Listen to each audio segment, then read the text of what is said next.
mariage de ma petite fille Inès, ma belle-fille Élise m'a présenté à ses amis comme le beau-père en fin de vie qu'on garde par charité.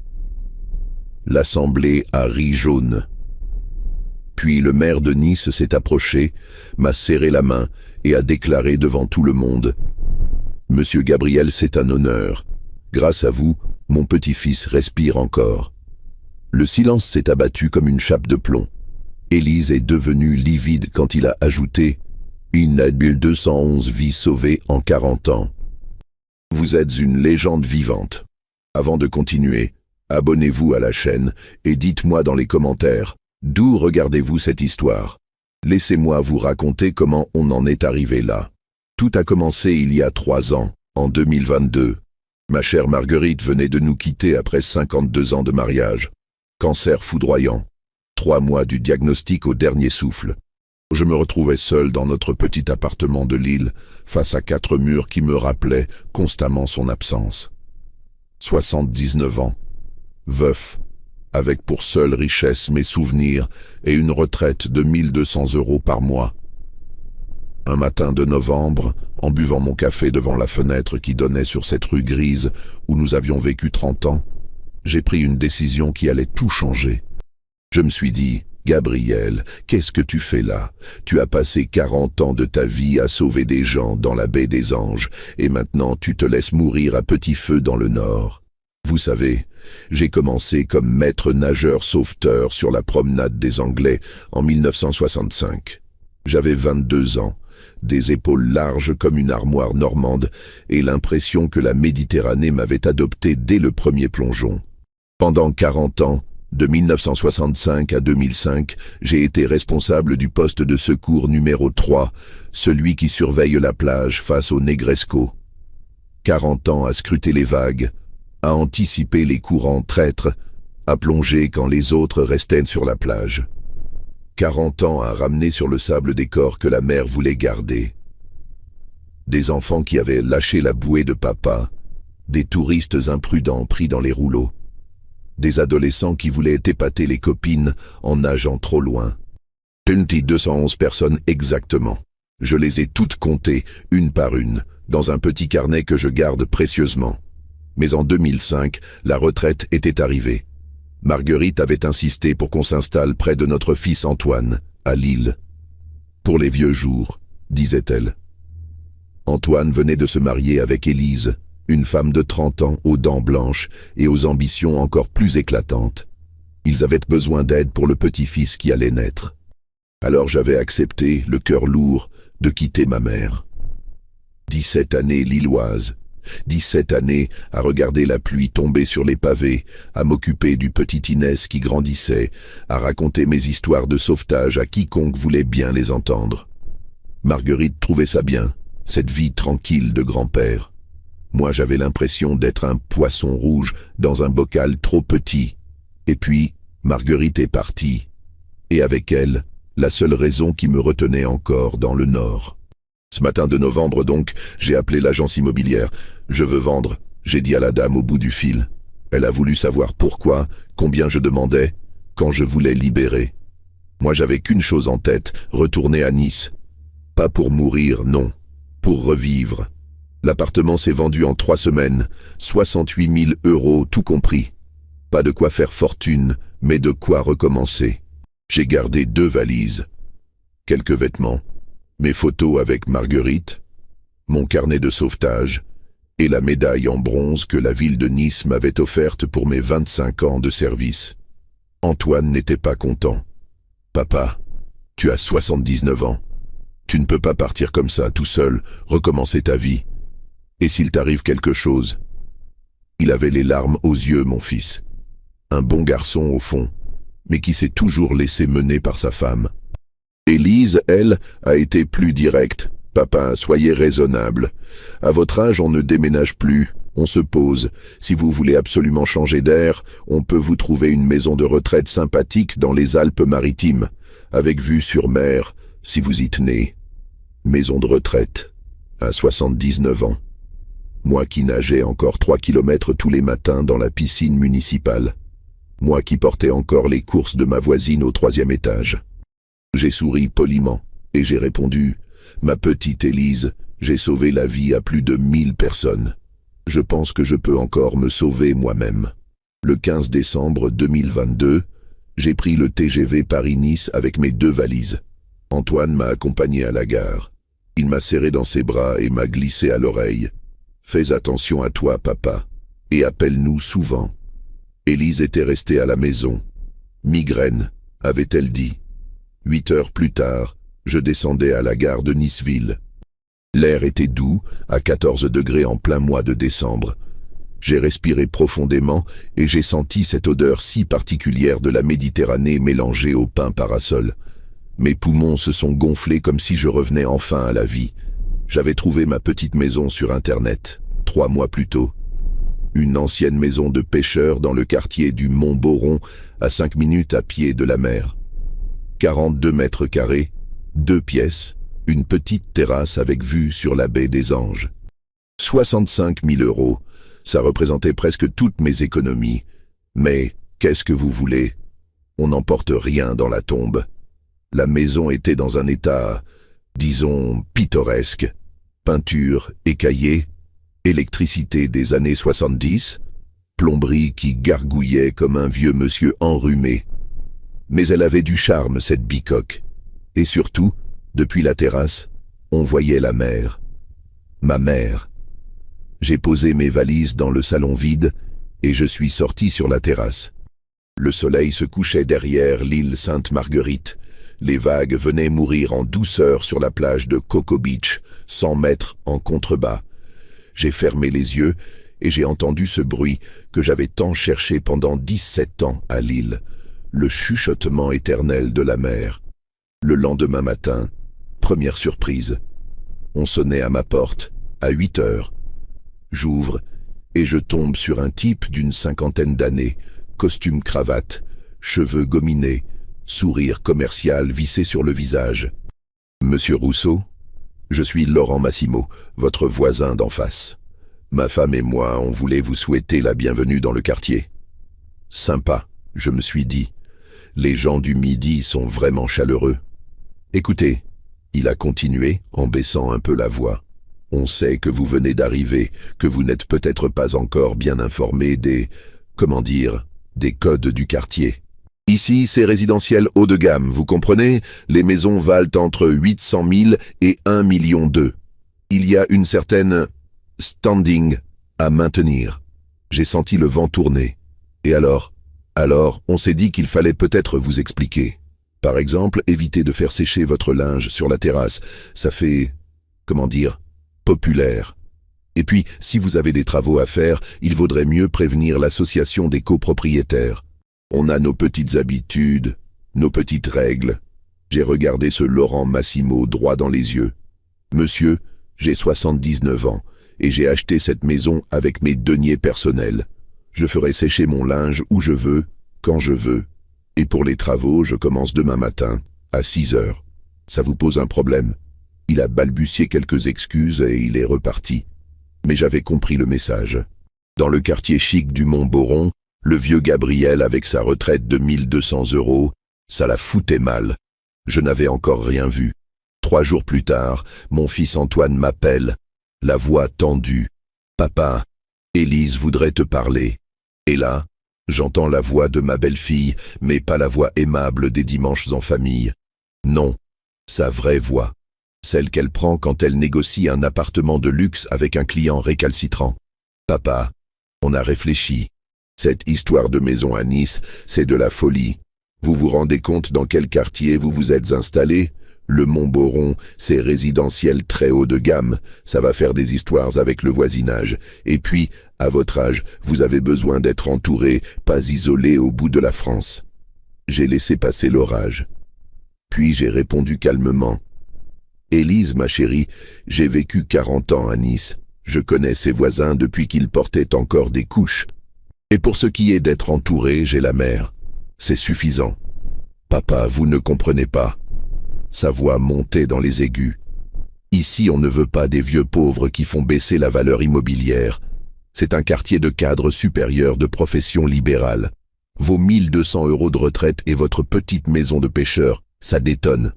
Vous allez rester 3 mois maximum, le temps de vous rendre compte de votre erreur. Et après on vous trouve quelque chose de plus adapté. Un studio en banlieue ou mieux encore une maison de retraite médicalisée. J'ai senti mes mâchoires se serrer. Des vieux pauvres, elle avait dit. Des vieux pauvres. Élise, j'ai articulé lentement. Je vais te dire une chose une seule fois. Cette maison, c'est chez moi maintenant.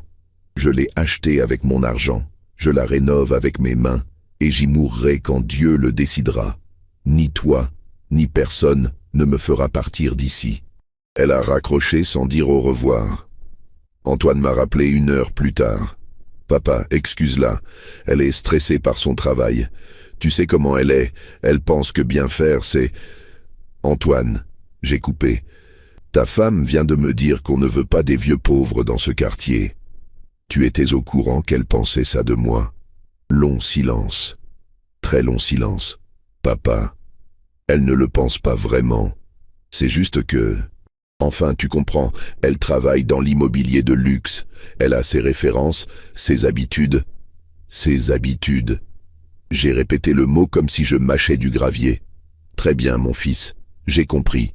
Et j'ai compris effectivement. Ma belle-fille avait honte de moi. Honte du vieux sauveteur avec sa petite retraite et ses mains calleuses. Elle, l'agent immobilier qui vendait des villas à 2 millions d'euros à des oligarques russes, elle ne pouvait pas accepter d'avoir un beau-père populaire dans son quartier chic. Mais ce que ni elle ni Antoine ne savaient, c'est que Gabriel Rousseau avait survécu à 40 années de tempête méditerranéenne, et qu'une belle fille prétentieuse, même en costume Chanel, ça ne lui faisait pas peur. Le lendemain matin, à 6 heures tapantes, j'ai commencé les travaux.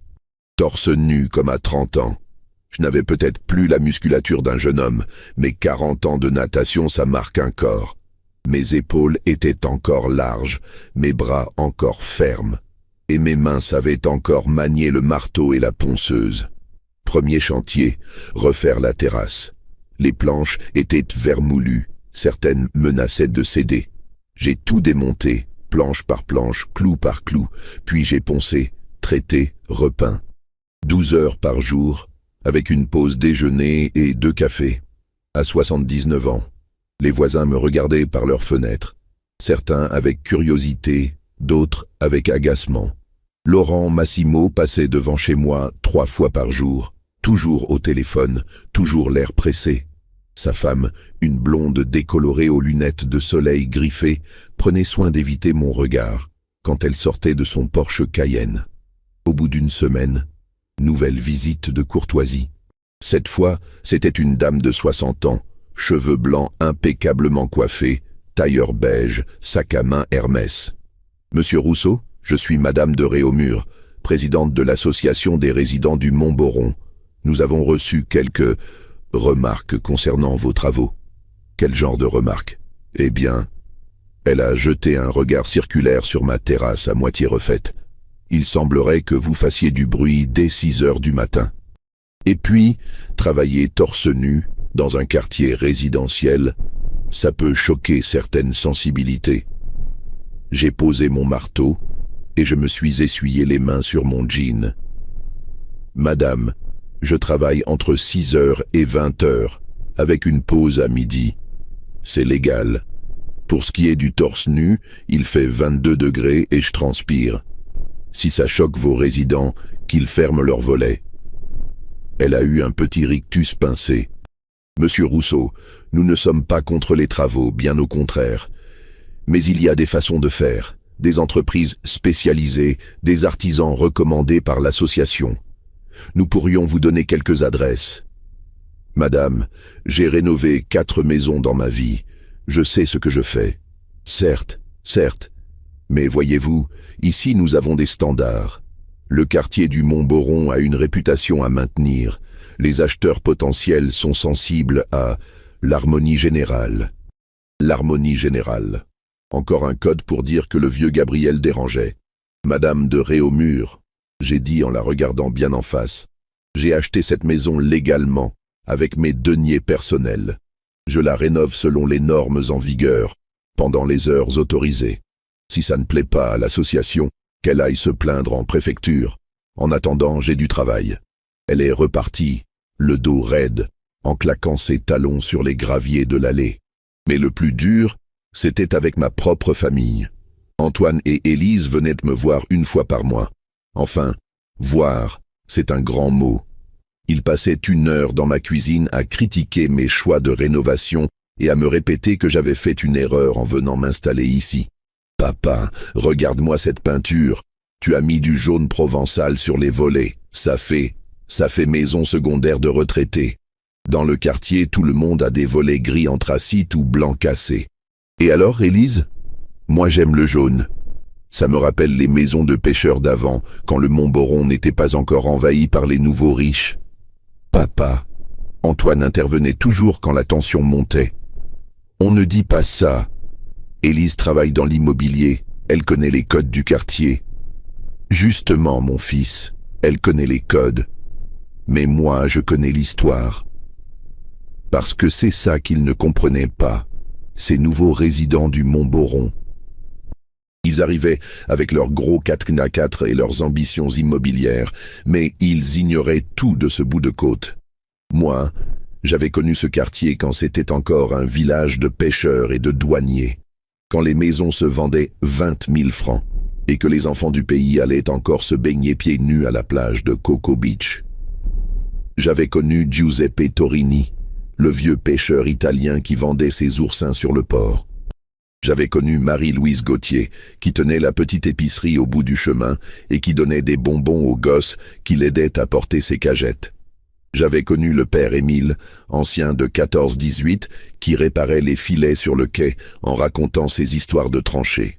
Tous morts maintenant, leurs maisons rachetées, démolies, remplacées par des villas modernes avec piscines à débordement et alarmes sophistiquées. Leurs enfants partis s'installer en banlieue, chassés par la flambée des prix. Le Mont-Boron était devenu un quartier-musée pour riches retraités et cadres supérieurs en goguette. Mais moi, Gabriel Rousseau, j'étais revenu.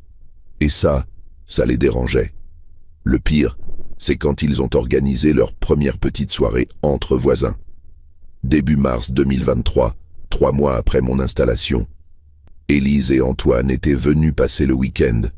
Laurent Massimo m'a croisé devant ma boîte aux lettres et m'a lancé avec son sourire commercial. « Monsieur Rousseau, nous organisons un petit cocktail samedi soir entre voisins pour faire connaissance. Vous êtes le bienvenu, bien sûr. » Bien sûr. Le samedi soir, j'ai mis ma plus belle chemise et j'ai traversé la rue. Élise et Antoine m'accompagnaient. « Papa, fais attention à ce que tu dis. Ces gens-là, ce sont des notables, des gens importants. » La maison de Laurent Massimo ressemblait à un showroom. Tout était blanc, gris et chromé. Pas une photo personnelle, pas un livre qui dépasse, pas un objet qui raconte une histoire. On aurait dit la vitrine d'un magasin de meubles design. Une vingtaine de personnes sirotaient du champagne en grignotant des verrines. Costume-cravate pour les hommes, petite robe noire et bijoux discrets pour les femmes. Conversation feutrée sur les derniers placements immobiliers, les nouvelles restrictions de circulation dans le centre-ville, les vacances aux Seychelles. Laurent Massimo m'a présenté. Voici notre nouveau voisin, Monsieur Gabriel Rousseau. Il vient du Nord et il a eu le coup de foudre pour notre petit coin de paradis.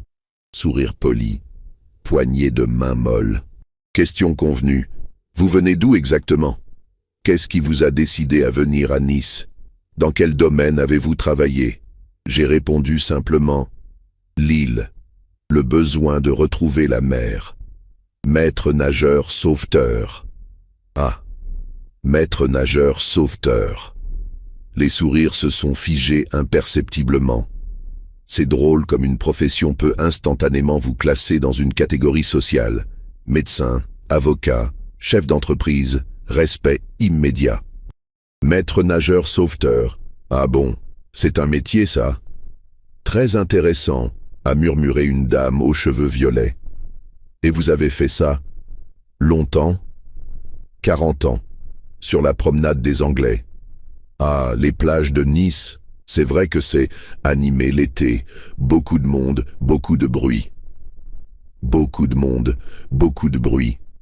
Pour elle, les plages de Nice l'été, c'est du bruit. Pour moi, c'était 40 ans de vie sauvée. Élise, à côté de moi, souriait d'un air crispé. Je voyais bien qu'elle cherchait à changer de sujet. Gabriel a une très jolie petite maison maintenant. Il la rénove entièrement lui-même, avec beaucoup de goût. Ah, vous faites vos travaux vous-même? Laurent Massimo a eu l'air sincèrement étonné. C'est courageux à votre âge. Enfin, je veux dire, c'est formidable d'avoir encore la force et l'envie. À votre âge, 79 ans, comme si j'étais déjà un pied dans la tombe. Mon père a toujours été très manuel. Antoine a tenté de rattraper. Très bricoleur, n'est-ce pas, papa? J'ai souri. Oh, tu sais, Antoine, quand on a passé 40 ans à réparer du matériel de sauvetage en pleine tempête, retaper une terrasse, c'est de la rigolade. Un silence s'est installé. Pas un silence admiratif, un silence gêné. Ces gens-là ne savaient pas quoi faire de mes histoires de sauvetage et de tempête. Ça ne rentrait pas dans leur univers de cocktails raffinés et de conversations policées. Heureusement, la conversation a dérivé sur d'autres sujets.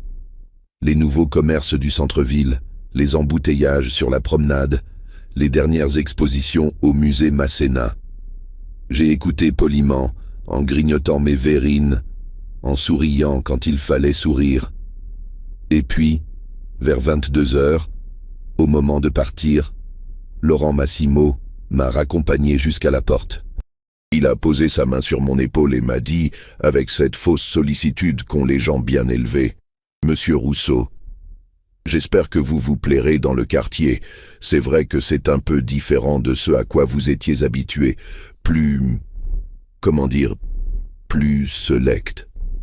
Mais je suis sûr qu'avec le temps, vous trouverez vos marques. Vos marques.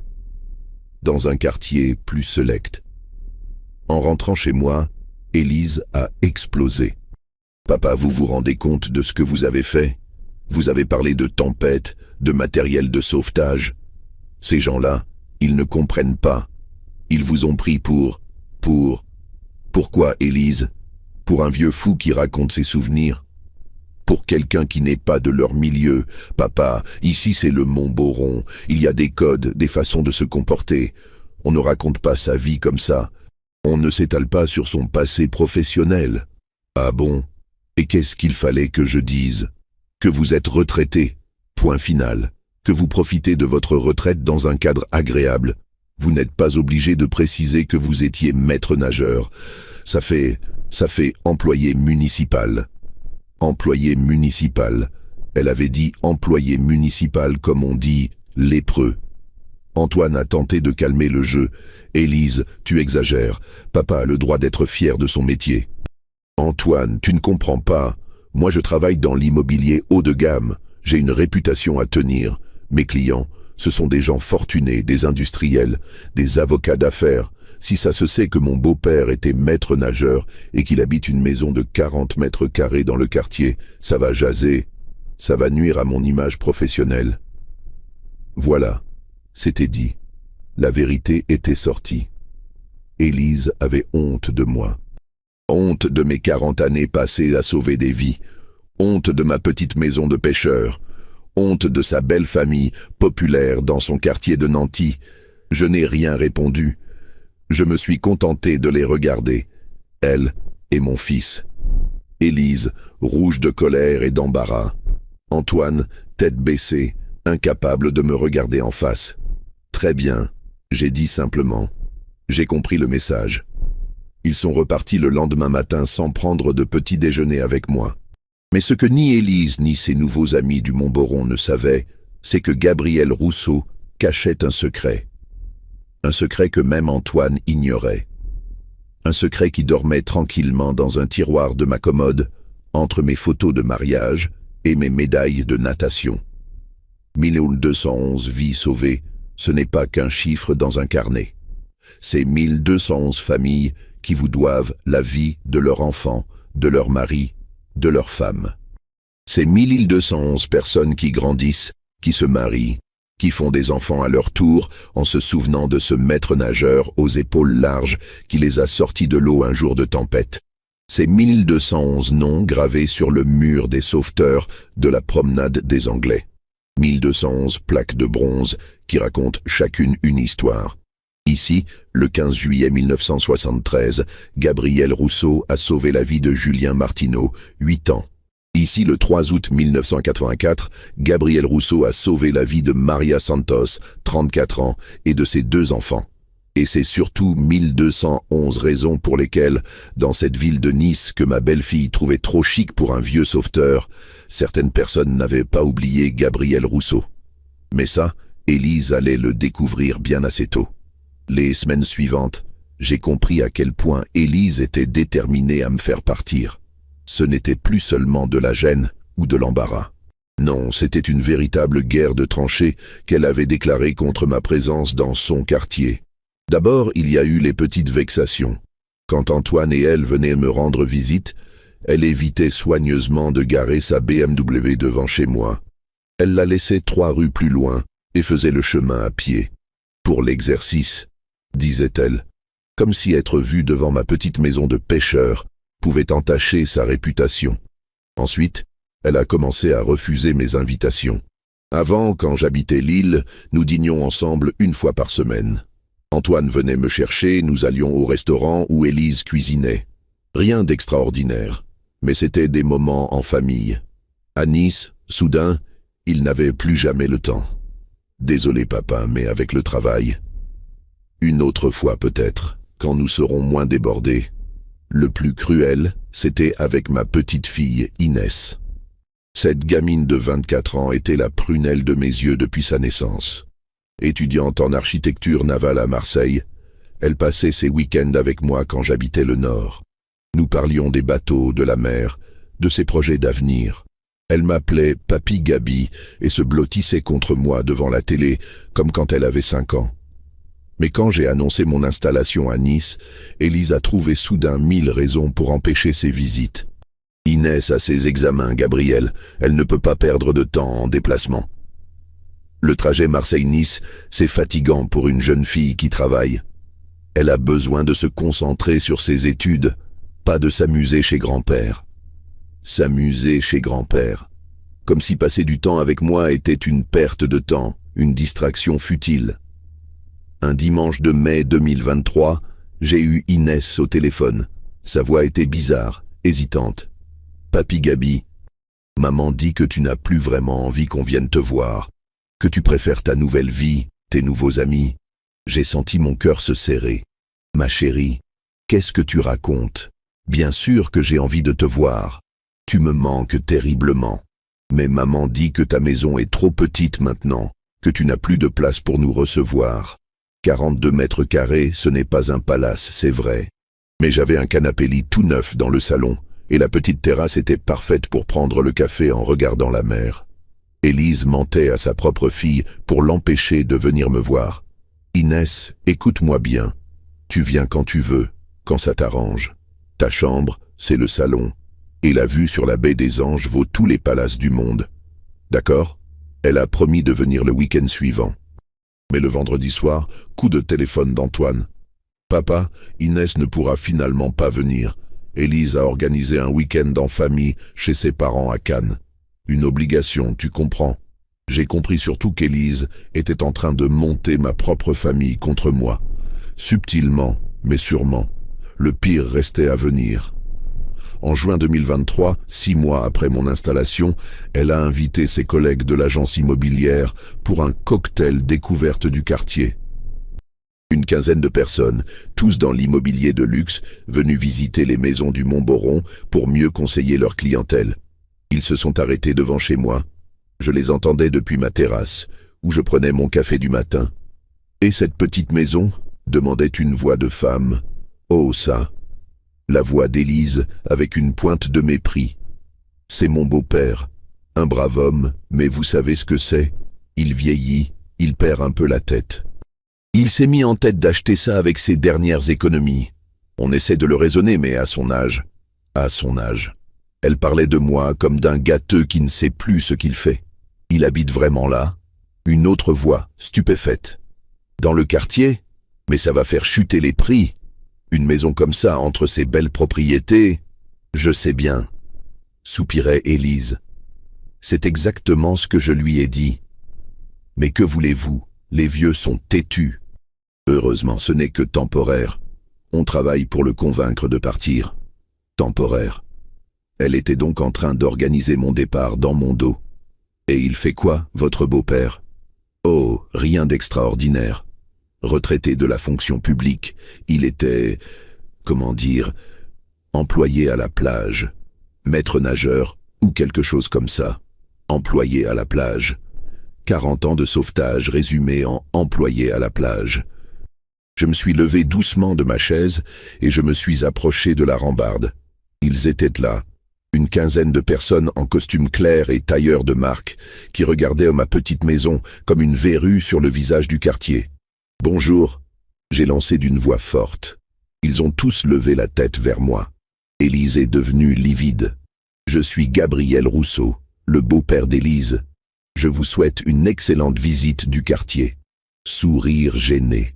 Quelques « Bonjour monsieur, poli ». Élise bégayait des excuses. « Papa, on ne voulait pas vous déranger. Vous ne me dérangez pas du tout. Au contraire, c'est agréable de voir de nouveaux visages. Dites-moi, vous travaillez tous dans l'immobilier ?» Acquiescement. Présentation rapide. Nom d'agence prestigieuse. Parfait. Alors vous comprendrez que cette maison, malgré sa taille modeste, a une valeur particulière. Elle date de 1923. C'est une authentique maison de pêcheurs. Le dernier propriétaire s'appelait Giuseppe Torini. Il vendait ses oursins sur le port jusqu'en 1995. Ces murs-là ont une histoire que vos villas modernes n'auront jamais. Un silence respectueux. Ces gens-là connaissaient la valeur du patrimoine. Et puis, j'ai ajouté en souriant, elle a la plus belle vue du quartier. Venez voir. Ils ont hésité, mais la curiosité professionnelle l'a emporté. Ils sont montés sur ma terrasse, un par un.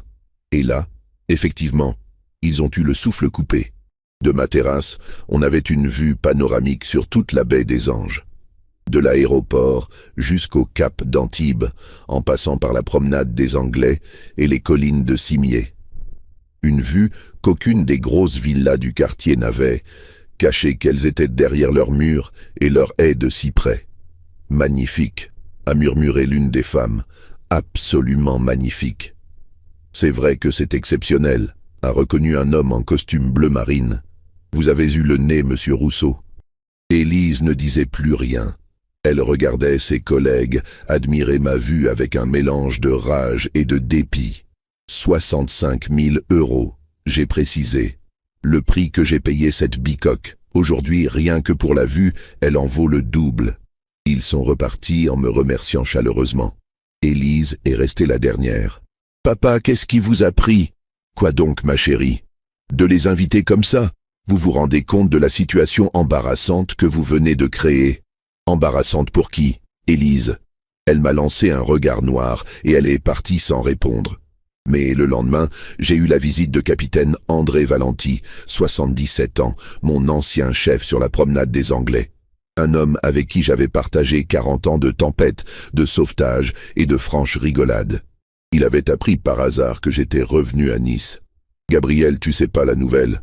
Ta belle-fille fait le tour des agences immobilières en racontant que tu es sénile et qu'il faut te faire interner. » J'ai failli recracher mon café. « Quoi ? Je le tiens de Marie-Claire, la secrétaire de Dubois Immobilier. Hier matin, ta belle-fille est venue leur demander des renseignements sur les maisons de retraite médicalisées de la région. Elle a expliqué qu'elle avait un beau-père en perte d'autonomie qui avait acheté une maison dans un moment d'égarement et qu'elle cherchait à le faire interner pour son bien. Je sentais la moutarde qui me montait au nez. Elle a dit quoi exactement ?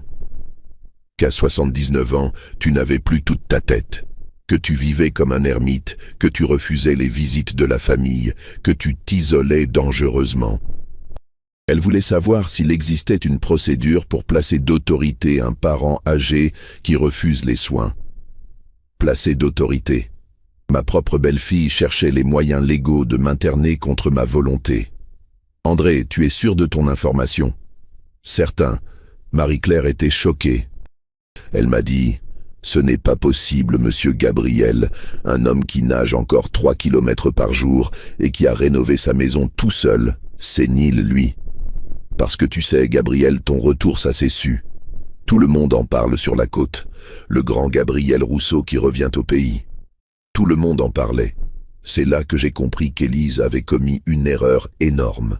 Elle croyait que Gabriel Rousseau était juste un vieux retraité anonyme qu'on pouvait humilier et chasser sans conséquence. Elle ignorait totalement que dans cette ville de Nice, Gabriel Rousseau était une légende. André m'a raconté ce qui se disait dans les cafés du port, chez les anciens sauveteurs, parmi les familles que j'avais aidées. Hier, je buvais l'apéritif chez Francis, sur le cours Saléya. Il y avait la famille Martineau. Tu te souviens? Le petit Julien que tu as sorti de l'eau en 1973. Il a 58 ans maintenant. Il est pharmacien à Antibes. Quand il a su que tu étais revenu, il a pleuré comme un gosse. Il m'a dit « Capitaine, sans monsieur Gabriel, je ne serais jamais devenu père de famille. Mes 3 enfants lui doivent d'exister. » Les Martineau. Je me souvenais parfaitement. Juillet 1973, grosse mer, Mistral à 60 km/h. Le petit Julien, 8 ans, emporté par un rouleau traître devant la plage Beau-Rivage. Ses parents hurlaient sur le sable, les autres baigneurs n'osaient pas se jeter à l'eau.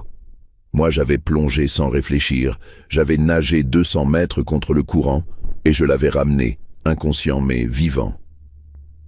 Et ce n'est pas tout, continuait André. Les Santos aussi sont au courant. Tu sais, Maria Santos, la dame espagnole avec ses 2 petits, en 1984.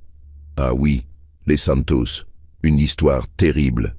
La mère qui ne savait pas nager, prise de panique quand ses 2 enfants avaient été emportés par une lame de fond. Elle était entrée dans l'eau en criant, elle avait coulé à son tour. 3 personnes à sauver en même temps par Mer Force 6.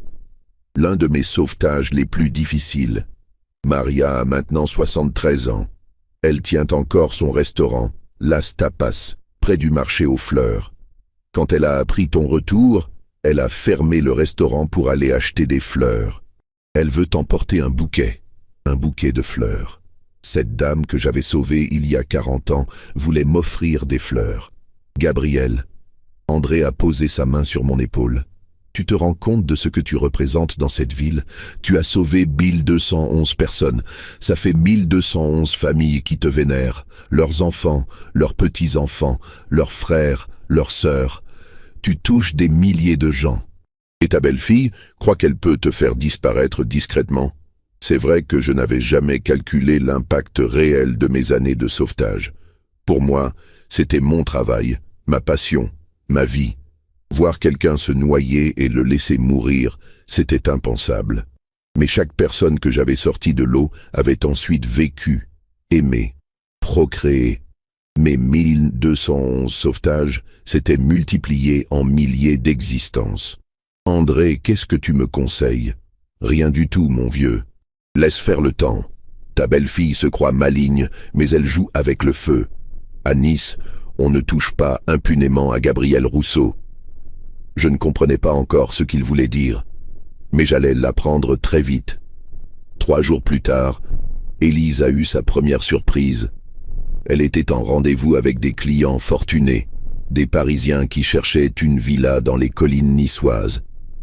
Budget, 2 millions d'euros. Le genre de vente qui rapporte une belle commission. Il visitait une propriété sur les hauteurs de Cimiez quand le mari, un banquier d'affaires, a mentionné qu'il cherchait aussi quelque chose près de la mer. « Vous connaissez le quartier du Mont-Boron » a-t-il demandé. « Parfaitement » a répondu Élise. « J'y habite d'ailleurs. C'est un secteur très prisé, très select. » Formidable. On nous a dit qu'il y avait là-bas un homme extraordinaire, un ancien sauveteur qui a sauvé plus de 1000 personnes. Gabriel Rousseau, je crois. Vous le connaissez? Élise a failli s'étrangler. Oui, vaguement. C'est mon beau-père qui m'en a parlé, a continué le banquier. Il était en vacances ici dans les années 80. Ses enfants ont failli se noyer à la plage Beau-Rivage. C'est ce Gabriel Rousseau qui les a sauvés. Depuis, toute la famille vient en pèlerinage à Nice tous les étés. On aimerait bien le rencontrer, lui serrer la main. Élise ne savait plus où se mettre. Je ne sais pas s'il reçoit encore. Oh, mais si!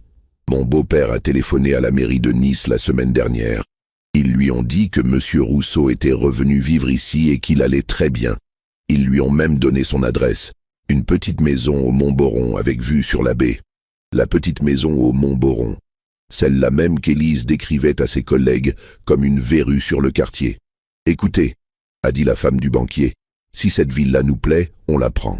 Mais à condition qu'elle soit dans le même quartier que ce monsieur Rousseau.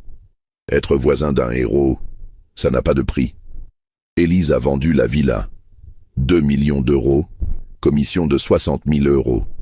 Mais elle a dû expliquer à ses nouveaux clients que oui, Gabriel Rousseau habitait effectivement à 3 rues de leur future propriété. Et non, ce n'était pas un employé de plage, mais l'un des sauveteurs les plus respectés de la Côte d'Azur. Elle a dû ravaler ses mensonges et accepter d'organiser une rencontre. Le dimanche suivant, j'ai eu la visite de Monsieur et Madame Levallois, mes nouveaux voisins. Couple charmant, la soixantaine, lui banquier à la retraite, elle ancienne professeure de littérature. Ils sont arrivés avec un bouquet de fleurs et une bouteille de champagne. Monsieur Rousseau, c'est un immense honneur de vous rencontrer. Je ne m'attendais pas à ça. Tout l'honneur est pour moi. Élise m'a dit que vous veniez d'acheter dans le quartier, grâce à vous en partie. Voyez-vous, en juillet 1983, nos 2 enfants ont failli se noyer plage Beau Rivage. Ils avaient 6 et 8 ans. Un homme aux épaules de déménageur a plongé et les a ramenés sur la plage. Cet homme, c'était vous. Juillet 1983. 2 enfants, 6 et 8 ans, plage Beau Rivage. Je me souvenais. Les parents affolés, les gamins qui coulaient à 10 mètres du bord, pris dans un contre-courant. Sauvetage classique, rien d'héroïque. Nos enfants ont 46 et 48 ans aujourd'hui, a continué Madame Levallois, les larmes aux yeux. Pierre est médecin à Marseille, il a 3 enfants. Sylvie est avocate à Lyon, elle en a 2. Sans vous, Monsieur Rousseau, ces 5 petits-enfants n'existeraient pas. Ils sont restés 3 heures chez moi. Nous avons bu le champagne sur la terrasse en regardant la mer. Ils m'ont raconté la vie de leurs enfants, leur réussite, leur bonheur. Pierre était devenu pédiatre pour sauver des enfants comme Gabriel nous a sauvés. Sylvie défendait les familles en difficulté parce qu'elle savait ce que valait une seconde chance. Quand ils sont repartis, Madame Levallois m'a embrassé sur les 2 joues. Merci, Monsieur Gabriel, merci pour tout. Élise était restée muette pendant toute la visite. Elle, qui me décrivait comme un vieux gâteux, découvrait que ses nouveaux voisins millionnaires me traitaient comme un saint. Mais ce n'était que le début. La semaine suivante, j'ai eu la visite de Maria Santos, 73 ans, la dame espagnole du restaurant Las Tapas. Elle est arrivée avec ses 2 fils, maintenant quinquagénaires, et ses 5 petits-enfants. Seigneur Gabriel, Dio mio, quanto tiempo. Elle pleurait, riait, m'embrassait, me présentait toute sa famille. Mes enfants, mes nietos, voici l'homme qui nous a sauvé la vie. Sans lui, vous ne seriez jamais nés. Ces 2 fils m'ont serré les mains avec une émotion bouleversante. Monsieur Gabriel, nous ne savons pas comment vous remercier. Maman nous raconte votre sauvetage depuis qu'on est petit. Vous êtes notre héros. Les petits-enfants me regardaient avec des yeux ronds. Pour eux, j'étais une légende vivante, le super-héros de leurs histoires familiales. Maria a insisté pour que toute la famille vienne déjeuner chez moi le dimanche suivant. Je cuisine la paella comme là-bas, en Andalusia, pour mon Salvador. Impossible de refuser. Le dimanche, ils sont arrivés à 11 heures, avec des casseroles, des ingrédients, de la sangria. Ma petite terrasse s'est transformée en restaurant espagnol. Maria cuisinait en chantant, les enfants jouaient dans le jardin, les hommes discutaient football en buvant des bières fraîches. À 13 heures, l'odeur de la paella embaumait tout le quartier. Les voisins sortaient sur leur balcon, intrigués par cette fête spontanée chez le vieux sauveteur. Et là, miracle.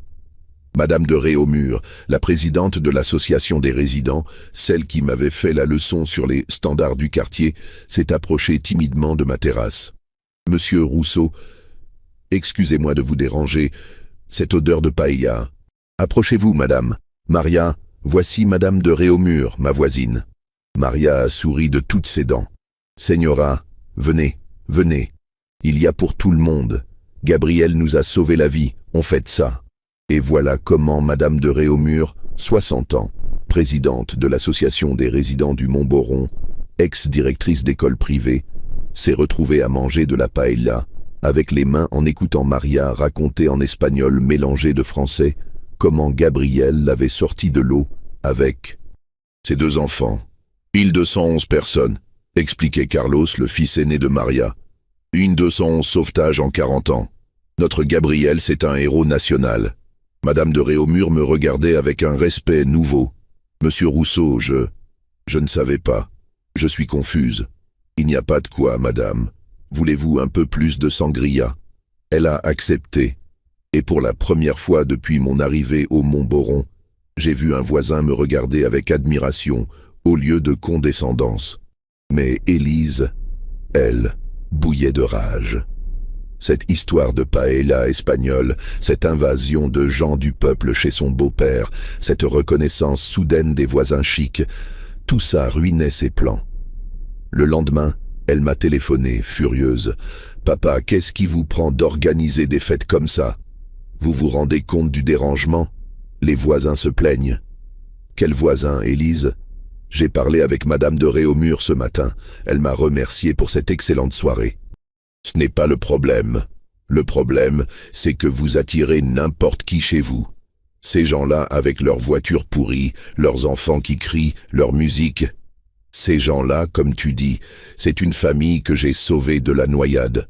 Ils ont plus de dignité dans le petit doigt que certains de tes amis dans tout leur corps. Papa, vous ne comprenez pas. Moi, je travaille dans le quartier. Ma réputation professionnelle. Ta réputation professionnelle? Élise, tes nouveaux clients millionnaires ont acheté leur villa parce qu'ils voulaient être mes voisins. Ta réputation, elle ne s'est jamais aussi bien portée. Silence au bout du fil. Puis, papa, ça suffit. Cette comédie a assez duré. Antoine et moi, nous avons pris une décision. Nous venons samedi prochain avec un médecin pour évaluer votre état mental. Il est temps de regarder la réalité en face. Elle a raccroché. Un médecin pour évaluer mon état mental. Elle voulait donc vraiment me faire interner, me faire déclarer inapte, prendre ma tutelle, vendre ma maison et m'expédier en maison médicalisée. Mais là, Élise ne savait pas à qui elle s'attaquait. Gabriel Rousseau avait survécu à 40 années de tempête méditerranéenne. Il avait arraché 1211 personnes aux griffes de la mer. Et maintenant, toute la ville de Nice savait qu'il était de retour. Ce qu'elle ne savait pas non plus, c'est qu'une tempête était annoncée pour le week-end suivant. Une tempête comme on n'en avait pas vu depuis des années sur la Côte d'Azur, le genre de tempête qui allait rappeler à tout le monde pourquoi Gabriel Rousseau était une légende. Le vendredi soir, les prévisions météo étaient formelles, tempête exceptionnelle annoncée pour le samedi. Vent à 80 km/h, mer houleuse, avis de grands frais sur toute la Côte d'Azur. Les autorités maritimes recommandaient aux plaisanciers de rester au port et aux baigneurs d'éviter les plages. Moi, assis sur ma terrasse, je regardais les premières vagues se former au large. Après 40 ans de surveillance des eaux niçoises, je savais lire la mer comme un livre ouvert. Cette tempête-là serait sérieuse. Le genre qui transforme les touristes imprudents en statistiques tragiques. Le samedi matin, Antoine et Élise sont arrivés à 10 heures avec un monsieur en costume, la cinquantaine, mallette à la main. Le fameux médecin qu'Élise avait trouvé pour m'évaluer. « Papa, je vous présente le docteur Morel. Il va juste faire quelques tests, quelques questions de routine. Pour votre bien. » Le docteur Morel m'a serré la main avec un sourire professionnel. « Monsieur Rousseau, votre belle-fille s'inquiète pour vous. Elle m'a expliqué que vous viviez seul, que vous refusiez les visites familiales, que vous aviez fait des achats inconsidérés. » Des achats inconsidérés. Ma maison était devenue un achat inconsidéré. Docteur, j'ai 79 ans, je nage 3 kilomètres tous les matins, j'ai rénové cette maison entièrement seul, et hier encore, j'ai reçu 15 personnes pour un déjeuner que j'ai cuisiné moi-même. Vous trouvez que j'ai l'air sénile? Il m'a examiné. Tension, réflexe, mémoire, coordination. Test classique pour détecter les signes de démence. Bien sûr, tous mes résultats étaient parfaits. Monsieur Rousseau, vous êtes en excellente forme physique et mentale pour votre âge. Je ne vois aucun signe de déficience cognitive. Élise a blêmi. Mais docteur, vous ne comprenez pas. Il s'est installé dans un quartier qu'il ne peut pas se permettre. Il refuse nos conseils. Il vit comme un ermite. Madame, votre beau-père vit chez lui dans une maison qu'il a achetée légalement. Il reçoit des amis, il entretient ses relations sociales. Je ne vois aucune raison médicale de remettre en cause son autonomie. Antoine regardait ses pieds, gêné. Élise, elle, était furieuse. Son plan de tutelle venait de s'effondrer. À ce moment-là, vers 11 heures, André Valenti a frappé à ma porte. Il était blanc comme un linge. « Gabriel, il y a un bateau en détresse devant la plage de Carras. Un yacht de 30 mètres avec des touristes. Il a chaviré à cause des vagues. » Carras, c'était à 15 minutes à pied de chez moi. Une plage surveillée l'été, mais déserte en septembre. Si un bateau avait chaviré là-bas par cette tempête, combien de personnes à bord? 28, dont 12 enfants. Les secours sont débordés, les hélicoptères ne peuvent pas décoller à cause du vent. Les pompiers essaient d'approcher par la terre, mais 28 personnes à la mer, 12 enfants, par force. 7. Je me suis levé d'instinct. André, on y va. Gabriel, tu es fou, tu as 79 ans. Laisse faire les jeunes. 79 ans. Comme si l'âge empêchait de plonger quand des vies étaient en danger. Docteur Morel, j'ai dit en me tournant vers le médecin, vous vouliez évaluer mon état mental. Parfait. Vous allez voir si Gabriel Rousseau a encore toute sa tête. Élise a essayé de me retenir. Papa, non, vous n'allez pas faire une bêtise. À votre âge, c'est de l'inconscience. Je l'ai regardé droit dans les yeux. Élise, pendant 40 ans, j'ai sauvé 1211 personnes de la noyade. Tu crois vraiment que je vais rester assis dans mon fauteuil pendant que 12 enfants se noient à 15 minutes de chez moi? J'ai enfilé mon maillot de bain, mes espadrilles, et je suis parti en courant vers la plage de Carras. André me suivait tant bien que mal. Derrière nous, j'entendais Antoine crier « Papa, revenez, papa !» 15 minutes plus tard, nous arrivions sur la plage. Le spectacle était apocalyptique. Le yacht, un magnifique bateau blanc de 30 mètres, avait chaviré à 200 mètres du rivage. La coque flottait encore, mais des dizaines de têtes apparaissaient et disparaissaient dans les vagues énormes. Sur la plage, les secours s'organisaient. Pompiers, SAMU, police municipale. Mais personne n'osait se jeter à l'eau. La houle était trop forte, les courants trop violents. Même les zodiacs des pompiers ne pouvaient pas approcher. Un commandant des pompiers dirigeait les opérations. Il parlait dans sa radio. Négatif, l'hélico ne peut pas intervenir. Le vent est trop fort. Négatif pour l'approche maritime. Demandons des moyens supplémentaires. Des moyens supplémentaires. En attendant, les gens se noyaient. Je me suis approché du commandant. Mon capitaine, je suis Gabriel Rousseau, ancien chef des sauveteurs de la promenade. Je peux vous aider. Il m'a regardé de la tête aux pieds. 79 ans, cheveux blancs, en maillot de bain et espadrille. Monsieur, c'est très gentil, mais nous gérons la situation. Capitaine, regardez-moi bien, ces gens-là vont mourir si personne n'intervient dans les 10 minutes. Moi, j'ai passé 40 ans à nager dans ces eaux. Je connais les courants, je connais les rochers. Laissez-moi faire. Monsieur, vous avez quel âge? 79 ans. Et alors? Il a secoué la tête. Impossible. Je ne peux pas laisser un civil de votre âge risquer sa vie. À ce moment-là, un cri a déchiré l'air. Une femme sur le yacht qui coulait hurlait « Mon fils, il ne sait pas nager !» Un gamin de 8 ou 9 ans venait de passer par-dessus bord. Il coulait à vue d'œil, emporté par un courant qui l'éloignait du bateau. Je n'ai pas réfléchi. J'ai enlevé mes espadrilles et j'ai plongé. L'eau était glaciale, 20 degrés tout au plus. Les vagues faisaient 3 mètres de haut. Le courant tirait vers le large. Mais mes bras se sont mis en action automatiquement, comme s'ils se souvenaient de chaque brasse des 40 dernières années. Le gosse coulait à 50 mètres devant moi. Je nageais de toutes mes forces, en crawl, en apnée quand les vagues passaient au-dessus de ma tête. Mes épaules me faisaient mal, mon cœur battait comme un tambour, mais mes jambes tenaient bon. 50 mètres, 40, 30. Je l'ai attrapé juste avant qu'il coule définitivement. Un petit brun aux yeux terrorisés qui avalait l'eau par gorgées entières. « Accroche-toi à mon cou, n'aie pas peur, je te ramène à ta maman. » Il s'est agrippé à moi comme un petit singe, et là, j'ai nagé le plus important 100 mètres de ma vie. Contre le courant, contre les vagues, contre mes 79 ans. Mais avec la force de celui qui sait que l'enfant qu'il porte va vivre ou mourir selon ses brasses. Sur la plage, tout le monde regardait. Les pompiers, les journalistes de BFM Côte d'Azur qui étaient arrivés entre-temps, André qui priait à voix haute, et même Élise, Antoine et le docteur Morel qui nous avait rejoints. Quand j'ai posé le gamin sur le sable, il a vomi 3 litres d'eau de mer et s'est mis à pleurer. Sa mère s'est jetée sur lui en sanglotant. « Mon bébé, mon bébé !» Mais il restait 27 personnes dans l'eau. « Capitaine !» j'ai dit au commandant des pompiers en reprenant mon souffle. « Donnez-moi 2 hommes qui savent nager. On va les sortir un par un. » Cette fois, il n'a pas discuté. Leblanc, Moretti, vous accompagnez Monsieur Rousseau.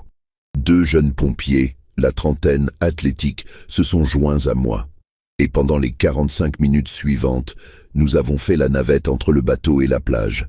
Une femme enceinte, 2 adolescents, un homme de 80 ans en arrêt cardiaque qu'il a fallu ranimer sur le sable, 3 fillettes qui ne parlaient que l'italien, un couple d'Allemands qui s'accrochaient l'un à l'autre, un bébé de 2 ans que sa grand-mère tenait à bout de bras au-dessus des vagues. À chaque aller-retour, je sentais mes forces diminuer. Mes bras pesaient des tonnes, ma respiration se faisait courte. Mais à chaque personne sauvée, la foule sur la plage applaudissait et ça me donnait l'énergie de repartir. Le dernier sauvetage, c'était un homme de 50 ans, costaud, qui avait voulu jouer les héros en aidant les autres et qui avait fini par s'épuiser. Quand je l'ai attrapé, il était inconscient. J'ai eu toutes les peines du monde à le ramener. Les 100 derniers mètres, c'est Leblanc qui m'a aidé. Sans lui, on coulait tous les deux. Quand j'ai posé le 28e et dernier naufragé sur la plage de Carras, la foule s'est mise à applaudir comme au Stade de France. 2000 personnes s'étaient rassemblées pendant l'opération. Touristes, habitants du quartier, journalistes, curieux attirés par les sirènes. Moi, j'étais assis sur le sable, complètement vidé. 79 ans, 45 minutes de nage en force 7, 11 personnes sorties de l'eau. Mon cœur battait encore, mes poumons fonctionnaient encore. Gabriel Rousseau avait encore toute sa tête. Le commandant des pompiers s'est approché de moi avec respect. « Monsieur Rousseau, au nom de tous les secours, je vous remercie. Sans vous, la moitié de ces gens seraient morts. » Les caméras de BFM filmaient en direct. Les journalistes de Nice Matin prenaient des photos. Et au milieu de cette foule, j'ai vu Élise et Antoine, debout près du docteur Morel, blancs comme des linges. Élise, qui disait partout que j'étais sénile, venait de voir son beau-père de 79 ans sauver 28 personnes de la noyade en direct à la télévision. Le journaliste de BFM s'est approché avec son micro. « Monsieur Rousseau, vous venez d'accomplir un sauvetage exceptionnel. Comment vous sentez-vous » J'ai regardé la caméra, puis j'ai cherché Élise dans la foule. « Je me sens en pleine forme, merci. Comme quelqu'un qui a encore toute sa tête. Toute sa tête, en plein direct à la télévision. » Le journaliste a continué. « On nous dit que vous êtes un ancien sauveteur de la promenade des Anglais. 40 ans de service. 1211 sauvetages au compteur. Aujourd'hui, on peut dire 1239. 1239 vies sauvées. Monsieur Rousseau, vous êtes une légende. Une légende. Élise entendait tout ça au milieu de la foule qui m'applaudissait. Mais ce n'était que le début de sa humiliation. Le mardi suivant, le maire de Nice, Christian Estrosi, organisait une conférence de presse sur la promenade des Anglais pour me remettre officiellement la médaille d'or de la ville. L'événement avait été largement médiatisé. France 3, TF1, toutes les radios locales. 2000 personnes sur la promenade. Les 28 rescapés du naufrage, au premier rang, avec leurs familles. Les anciens collègues sauveteurs. Des dizaines de personnes que j'avais sauvées au cours de ma carrière et qui avaient fait le déplacement. Et au milieu de tout ça, Élise et Antoine, invités par courtoisie, avaient précisé la mairie. Le maire a pris la parole devant les micros. « Mesdames et messieurs, nous sommes réunis aujourd'hui pour honorer un homme d'exception. Gabriel Rousseau, 79 ans, ancien maître nageur sauveteur de notre ville, qui a sauvé au cours de sa carrière 1239 personnes de la noyade. Samedi dernier encore, au péril de sa vie, il s'est porté au secours de 28 naufragés. » Applaudissements nourris. La foule scandait « Gabriel, Gabriel ». Puis, les témoignages ont commencé. Un par un, les rescapés de samedi sont venus au micro. D'abord, la mère du petit garçon que j'avais sauvé en premier. Mon fils Lucas a 9 ans. Sans monsieur Gabriel, il ne verrait pas grandir ses petites sœurs. Cet homme est un héros. Ensuite, le vieux monsieur de 80 ans qui avait fait un arrêt cardiaque. Je suis grand-père de 6 petits-enfants. Grâce à monsieur Gabriel, je pourrai les voir grandir. Et puis, le moment le plus émouvant. Un gamin de 9 ans a pris le micro. Lucas, celui que j'avais sauvé le premier. « Monsieur Gabriel », il a dit d'une petite voix claire, « quand j'étais dans l'eau, j'avais très peur. Et puis vous êtes arrivé. Vous m'avez dit, accroche-toi à mon cou, je te ramène à ta maman. Vous aviez 79 ans, mais vous nagiez plus fort que tous les jeunes. Merci de m'avoir sauvé la vie. » Pas un bruit dans l'assemblée. Quelques sanglots étouffés. Le maire m'a remis la médaille d'or. Gabriel Rousseau, au nom de la ville de Nice et de tous ses habitants, recevez cette distinction avec notre gratitude éternelle. Puis ça a été mon tour de parler. J'ai pris le micro et j'ai regardé cette foule qui m'applaudissait. Au fond, j'ai aperçu Élise et Antoine. Elle, rouge de confusion. Lui, les larmes aux yeux. Mes chers concitoyens, j'ai commencé. Merci pour cet honneur. Mais permettez-moi de vous dire quelque chose. J'ai marqué une pause. La foule était suspendue à mes lèvres. Il y a quelques mois, on m'a dit qu'ici, à Nice, on ne voulait pas des vieux pauvres. Qu'un retraité avec sa petite pension et sa petite maison, ça dérangeait les gens bien. Murmure dans l'assemblée. On m'a dit que j'étais sénile, que je n'avais plus toute ma tête, qu'il fallait me placer en maison de retraite pour mon bien. La caméra de France 3 balayait la foule. On voyait Élise au fond, mortifiée. Eh bien, je vais vous dire une chose. Je n'ai pas d'argent, c'est vrai. Ma retraite de 1200 € ne paiera jamais une villa de 2 millions. Mais j'ai la mer dans le sang depuis 60 ans. Et samedi dernier, la mer m'a rappelé que certains trésors ne s'achètent pas. J'ai regardé directement vers Élise. Ils se gagnent en sauvant des vies quand les autres regardent depuis leur balcon. Ils se gagnent en plongeant quand il le faut, au lieu de calculer le coût de l'opération. Ils se gagnent en aimant cette ville et ses habitants plus qu'on aime ses petits intérêts personnels. La foule était électrisée. Quelqu'un a crié « Bravo, Gabriel !» et tous les autres ont repris « Bravo, bravo !» Mais je n'avais pas fini. Aujourd'hui, je suis fier de vous annoncer une nouvelle. Grâce à votre maire et au conseil municipal, ma petite maison du Mont-Boron va devenir le QG officiel des sauveteurs bénévoles de Nice. Chaque matin, nous formerons les jeunes qui veulent apprendre à sauver des vies. Parce que, voyez-vous, sauver quelqu'un de la noyade, ça ne s'apprend pas dans les livres. Ça s'apprend avec un vieux bonhomme qui a de l'eau de mer dans les veines. Tonnerre d'applaudissements. La mère s'est approchée du micro. En effet, nous avons décidé d'installer une plaque devant la maison de monsieur Gabriel. Ici vit Gabriel Rousseau, sauveteur de 1239 âmes et gardien de la baie des Anges. Gardien de la baie des Anges. Ma maison, celle qu'Élise voulait me voir vendre, devenait un monument historique. Après la cérémonie, les gens ont défilé pour me serrer la main, me remercier, prendre des selfies. Des familles entières que j'avais sauvées dans les années 80 et 90. Des enfants devenus grands-parents qui se souvenaient encore du monsieur aux larges épaules qui les avait sortis de l'eau. Au milieu de cette foule, j'ai vu une femme d'une 50aine d'années qui s'approchait timidement, blonde, élégante, le sourire crispé. Une inconnue. « Monsieur Rousseau, je suis Sophie Durand, journaliste à Nice Matin. J'aimerais vous poser une question pour notre édition de demain. Je vous écoute. Il paraît que votre belle-fille, agent immobilier dans le quartier du Mont-Boron, racontait ces derniers mois que vous étiez sénile et qu'il fallait vous placer en maison de retraite. Qu'avez-vous à répondre? La question que j'attendais. Madame Durand, ma belle-fille est une femme qui travaille dur et qui veut bien faire. Simplement, elle s'est trompée sur un point important. Lequel? Elle croyait qu'on juge la valeur d'un homme à son compte en banque. Moi, j'ai appris qu'on la juge à ce qu'il est prêt à faire pour sauver un inconnu qui se noie. La journaliste notait tout. Et que pensez-vous de ces déclarations sur votre état mental? J'ai souri. Samedi dernier, j'ai nagé 45 minutes dans une mer déchaînée pour sauver 28 personnes, à 79 ans. Vous croyez qu'on fait ça quand on est sénile? Elle a ri. Certainement pas. Une dernière question. Allez-vous porter plainte contre votre belle-fille pour diffamation?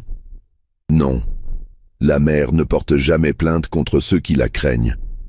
Elle se contente de leur rappeler qui elle est. L'article est paru le lendemain en première page de Nice Matin. Titre: Gabriel Rousseau, 79 ans. La mère ne porte jamais plainte contre ceux qui la craignent. Avec une photo de moi recevant ma médaille, entouré de tous les naufragés que j'avais sauvés. Le même jour, merci Monsieur Gabriel est devenu tendance sur Twitter à l'échelle nationale. Des milliers de messages de soutien, de témoignages de gens qui racontaient leurs propres histoires de sauvetage. Mais le plus beau cadeau, c'est Inès qui me l'a apporté. Le dimanche suivant, ma petite fille est arrivée à Nice avec son sac de voyage et un sourire jusqu'aux oreilles. « Papy Gabi, j'ai vu le reportage à la télé. Tu es devenue une star. Ma chérie, qu'est-ce que tu fais là? Et tes parents? Papa et maman sont restés à Lille. Moi, j'ai pris le train vendredi soir dès que j'ai vu les infos. Je voulais être avec mon grand-père, Héros. Elle s'est jetée dans mes bras comme quand elle avait 5 ans. Papy, je suis tellement fier de toi. Quand mes copains de fac ont su que le sauveteur de Nice, c'était mon grand-père, ils n'en revenaient pas. Et ta mère, elle t'a laissé venir? Inès a eu un petit sourire malicieux. Maman n'était pas très d'accord, mais papa lui a dit « Élise, après ce qui s'est passé, tu crois vraiment que tu peux encore empêcher ma fille de voir son grand-père ?» Antoine avait donc fini par retrouver sa colonne vertébrale. « Et tu sais quoi, papy? Maman a reçu des dizaines d'appels cette semaine. Tous ses clients parlent de toi. Les Levallois, leurs amis parisiens, même ses collègues de l'agence. Tout le monde veut rencontrer le beau-père de Madame Rousseau. Sa cote n'a jamais été aussi haute. » Poétique justice. Élise, qui avait eu honte de moi, découvrait que sa réputation professionnelle n'avait jamais été aussi brillante, grâce à moi. Et puis, a ajouté Inès, il y a eu un article dans le journal local de Lille, avec une photo de toi et le titre « L'ancien Lillois Gabriel Rousseau, héros national ». Tous les voisins demandent à papa des nouvelles de son père, le héros.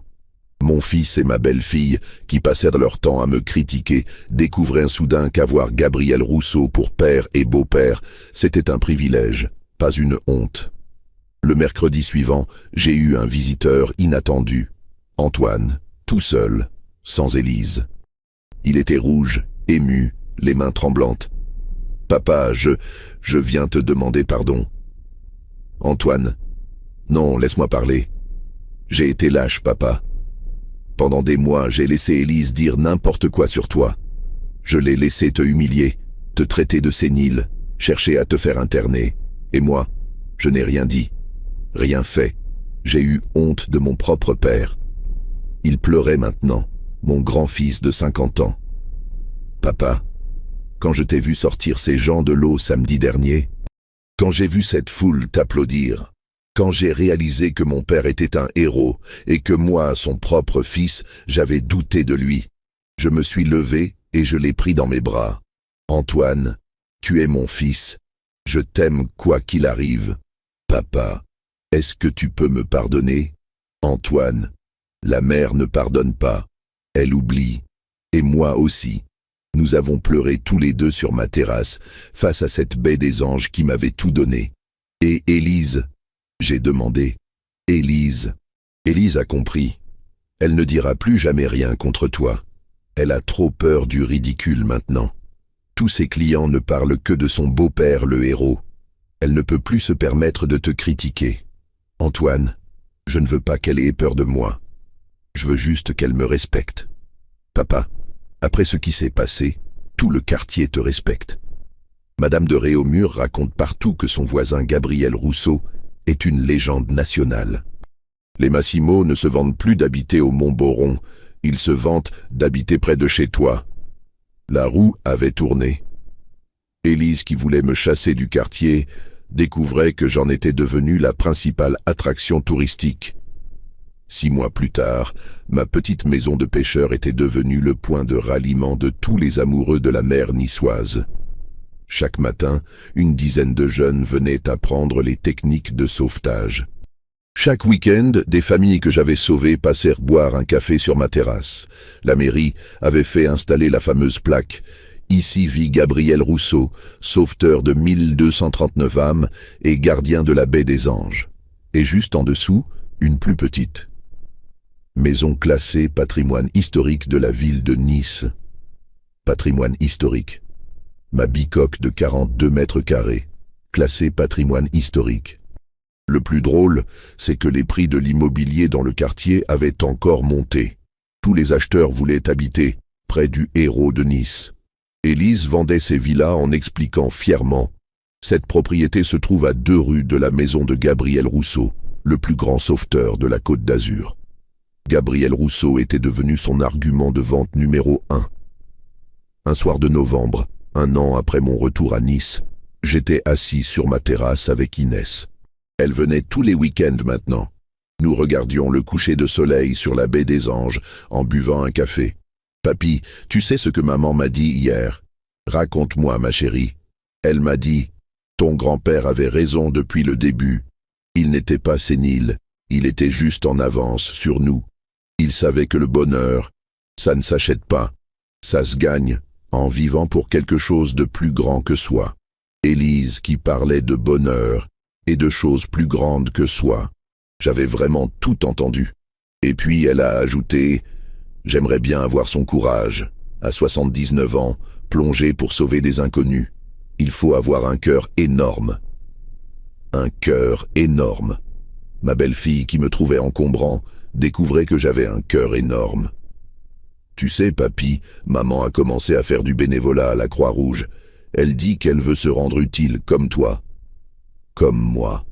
Élise qui voulait être comme moi. Cette nuit-là, en m'endormant dans ma petite maison du Mont-Boron, face à la mer qui m'avait tout donné, j'ai pensé à Marguerite, à ma chère épouse qui m'avait dit un jour « Gabriel, tu sais pourquoi je t'aime? Parce que tu es le seul homme que je connaisse qui vieillit en devenant meilleur. 79 ans, 1239 vies sauvées, une belle fille qui me respectait enfin, un fils qui était fier de moi. » Une petite fille qui passait ses week-ends avec son papy héros. Parfois, la plus belle revanche d'un vieux monsieur, ce n'est pas de devenir riche, c'est de prouver à ceux qui doutaient de lui que certains hommes, même sans 1 euro en poche, valent plus que tous les quartiers chics du monde quand il s'agit de sauver ce qui compte vraiment. Merci de m'avoir écouté jusqu'au bout. J'espère que cette histoire vous aura touché autant qu'elle a changé ma vie. Dites-moi dans les commentaires, est-ce que j'ai eu raison de plonger à 79 ans? Ou est-ce que vous auriez fait comme Élise en me conseillant la prudence? Votre avis compte beaucoup pour moi.